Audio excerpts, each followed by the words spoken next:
أعوذ بالله من الشيطان الرجيم بسم الله الرحمن الرحيم إن الحمد لله والصلاة والسلام على رسول الله أما بعد فأعوذ بالله من الشيطان الرجيم بسم الله الرحمن الرحيم আমরা একটা দিন বিরতি দেওয়ার পর আবার চলে এসেছি আমাদের ক্লাসে।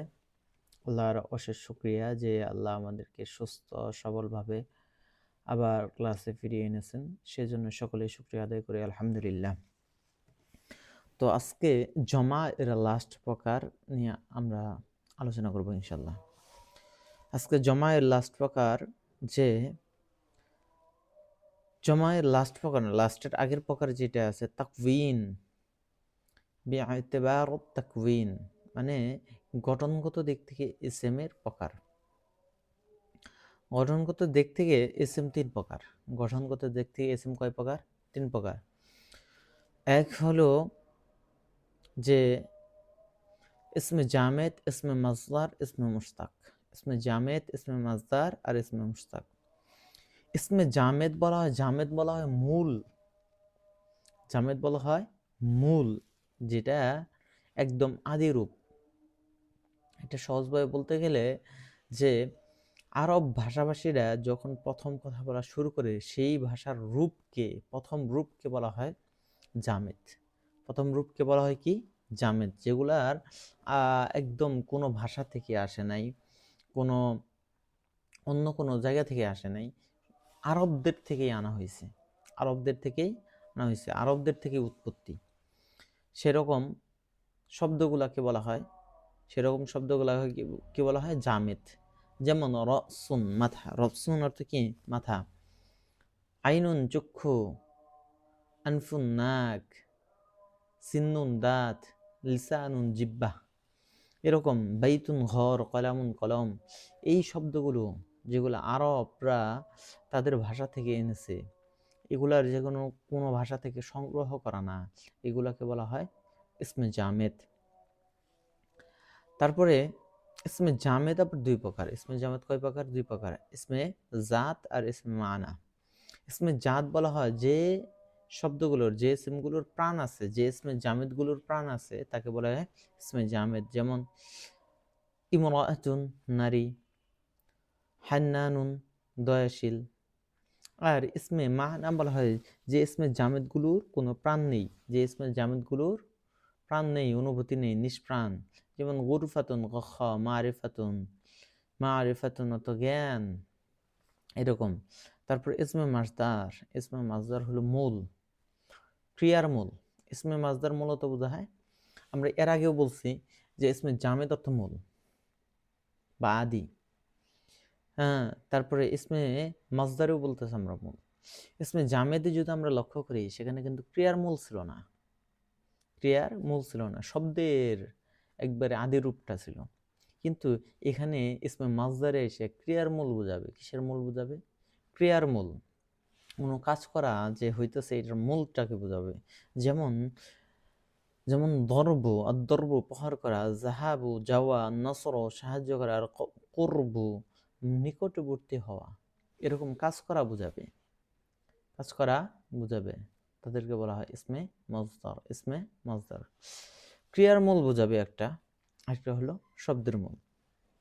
তারপরে মাস্তারের দুটি ওজন রয়েছে। মাস্তারের দুটি শ্রেণীতে বিভক্ত, দুটি শ্রেণীতে বিভক্ত, দুটি ওজন রয়েছে। যেমন সামাই, সামাই মাজদার, যেগুলা আরবগণ যা ব্যবহার করে থাকেন তা শুনে শুনেই প্রচলন হয়ে গেছে। যেগুলা আরবগণ ব্যবহার করছে তা শুনে শুনেই প্রচলিত হয়ে গেছে। আর কিয়াসি, কিয়াসির সুলাসি মাজিদ ও রুবাই এর সকল মাজদারকে উচ্চারণ নিয়ম অনুযায়ী গঠিত। তাহলে সামাইয়ের কোনো নিয়ম নেই, আর কিয়াসের নিয়ম আছে। যেমন আফআলু, ইনফিআলু, ইস্তিফআলু, ইফতিআলু, ফাআলালাতু, আত্তাফালুলু, এগুলা ওজনে আছে। তারপর ইসমে মুশতাক।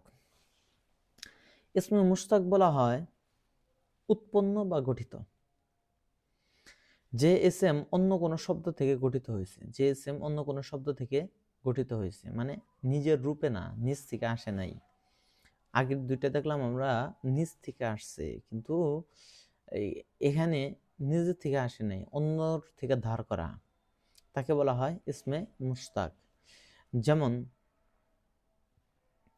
যে নাসিরুন সাহায্যকারী, এটা ইয়ানসুরু থেকে নাসিরুন হয়েছে, ইয়ানসুরু থেকে নাসিরুন থেকে, ইয়াদরুবু থেকে মাদরুবুন, এরকম একটা থেকে আরেকটা ধার করা। ইসমে মুশতাকে প্রথমত দুই প্রকার, যেগুলো ফেয়ালের কাজ করে আর যেগুলো ফেয়ালের কাজ করে না। যেগুলো ফেয়ালের কাজ করে এবং যেগুলো ফেয়ালের কাজ করে না, সব মিলে 7 প্রকার। সব মিলে কয় প্রকার? 7 প্রকার। ইসমে মুশতাক এই 7 প্রকার হলো ইসমে ফাইল, ইসমে মাফউল, ইসমে ইসমে যরফ, ইসমে আলা, সিফাতে মুশাব্বা, ইসমে ফাইল মুবালাগা, ইসমে তাফজিল। তাহলে আমরা যদি যেগুলো ফাইলের কাজ করে সেগুলো যদি আগে বলি, ইসমে ফাইল, ইসমে মাফউল, সিফাতে মুশাব্বা, ইসমে ফাইল মুবালাগা, ইসমে তাফজিল। আর যেগুলো ফাইলের কাজ করেন ইসমে যরফ আর ইসমে আলা, ইসমে যরফ আর ইসমে আলা। ইসমে ফাইল মানে কর্তৃবাচক, যে কর্তা থাকবে, কর্তা। যেমন আনতা হাফিজাতুন দারুসাকা, হাফিজুন দারসাকা, এখানে তুমি তোমার পাঠ মুখস্থকারী, তুমি তোমার পাঠ মুখস্থকারী। এখানে কর্তৃবাচ্য বোঝাইতেছে। ইসমে মাফউল কর্মবাচ্য, এই যে যে মুজরিমু মুকাইয়াদুন, মুকাইয়াদুন ইয়াদাহু, অপরাধী তার 2 হাত বাঁধা, অপরাধী তার 2 হাত বাঁধা, এটা কর্মবাচ্য। এরকম ভাবে দেওয়া আছে। সিফাতে মুশাব্বা মানে স্থায়ী গুণবাচক, ইসমে ফাইল মুবালাগা মানে অধিকবাচক বোঝাবে। তারপর ইসমে তাফজিল গুণাধিক্যবাচক বিশেষ্য, ইসমে যরফ কালবাচক, ইসমে আলা উপকরণ বাচক বিশেষ্য। তো এগুলো আমরা মুখস্থ করে ফেলবো ইনশাল্লাহ। তারপরে ইসমের লাস্ট প্রকার হলো ইরাবের ভিত্তিতে। ইরাবের ভিত্তিতে ইসম 2 প্রকার। ইরাবের ভিত্তিতে ইসম 2 প্রকার। যেমন ইসমে মুরাব, ইসমে মাবনি। মুরাব বলা হয় যার শেষ অক্ষরে পরিবর্তন হয়, যে শব্দের শেষ অক্ষরে পরিবর্তন হয়, ইরাবে পরিবর্তন হয়, তাকে বলা হয় মুরাব। আর যে শব্দের শেষ অক্ষরে ইরাবে কোনো পরিবর্তন হয় না, তাকে বলা হয় মাবনি। ইরাবে পরিবর্তন হয় কিভাবে? যেমন জা যাইদুন রাআইতু যাইদান মারাতু বি যাইদিন। এই যে যাইদান, যাইদুন, যাইদিন, এই যে শেষে যে পরিবর্তনটা হয়েছে, এটাকে ইরাবের পরিবর্তন বলে, আর এটাকে মূল বলা হয় মুরাব, এর নামে বলা হয় মুরাব। আর আমরা আরেকটা উদাহরণ দেখি ইসমে মাবনির, সেটা হলো যাহাবা হাউলাই রাআইতু হাউলাই মারাতু বি হাউলাই। এখানে হাউলাই যে 3 ক্ষেত্রেই হাউলাই থাকতেছে, কোনো পরিবর্তন হইতেছে না, যার কারণে এখানে যেহেতু পরিবর্তন হইতেছে না, তাই একে বলা হয় মাবনি। একে বলে কি? মাবনি। তাহলে যে শব্দের শেষ অক্ষরে পরিবর্তন হয় তাকে বলা হয় মুরাব, আর যে শব্দের শেষ অক্ষরে পরিবর্তন হয় না, আমিল আসার কারণে পরিবর্তন হয় না, তাকে বলা হয় মাবনি। আর আমিল আসার কারণে শেষ অক্ষরে যেখানে পরিবর্তন হয় তাকে বলা হয় মুরাব। যে ইসমের আমিল এখানে দেওয়া আছে, যে ইসমের আমিল বিভিন্ন রকম হওয়ার কারণে শেষ অক্ষরে ইরাব পরিবর্তনশীল, তাকে বলা হয় মুরাব। আর যে ইসমের আমিল বিভিন্ন রকম হওয়া সত্ত্বেও শেষ অক্ষরে ইরাব পরিবর্তন হয় না, সর্বদা একই অবস্থায় থাকে, তাকে বলা হয় মাবনি। তো আমরা জমায়ের লাস্ট ক্লাসটা আমরা শেষ করলাম ইনশাল্লাহ। আশা করি তোমাদের অনেক উপকার হয়েছে।